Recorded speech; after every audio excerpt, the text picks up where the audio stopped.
প্রতিদিন একটা টেনশন, কী রান্না করব। আর এখন এই সবজি কিন্তু তেমন পাওয়া যায় না, শীতের সিজনে কিন্তু সব সবজি পাওয়া যায়, খেতেও ভালো লাগে সব। আসসালামু আলাইকুম আপুরা, আশা করি সবাই ভালো আছেন। আলহামদুলিল্লাহ আমিও ভালো আছি। তো প্রতিদিন আসলে আর কী খাবো, এখন কিন্তু তেমন কোনো সবজি আসলে এই সিজনে পাওয়া যায় না, গরমের সিজনে।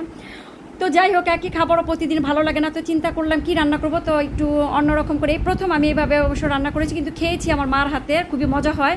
কিন্তু আমি আজকে প্রথম রান্না করলাম। তো 2টা ডিম দিয়ে 4টা আলু দিয়ে এভাবে আজকে রান্না করলাম আমার নিজের মতন করি। আমি কখনো মাকে দেখিনি রান্না করতে, বাট খেয়েছি, আর আমি নিজে থেকেই আজকে রান্না করলাম।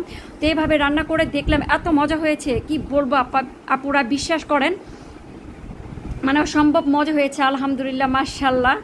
এভাবে খেয়ে দেখবেন। মাঝে মাঝে আসলে রুচি চেঞ্জ করতে হয়, সবসময় কিন্তু মাছ মাংস আসলে ভালো লাগে না।